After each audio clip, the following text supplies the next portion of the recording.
سلام بچه ها، خیلی خوش اومدید به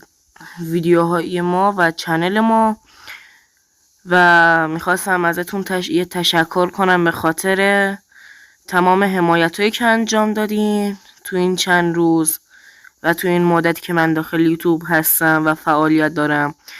من که هنوز به درآمد فکر نکنم رسیده باشم، ولی خیلی برای یوتیوبرایی که خیلی تلاش کردن متاسفم به خاطر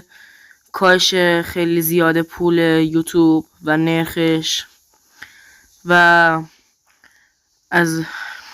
از زمین قلب میخوام که همشون به بزرگترین موفقیت ها برسن و اینکه دستتون در نکنه که منو رسوندین به این موفقیت و ممنون. اگه کسی هم بلده استریم بذاره بگه نگاه میکنم.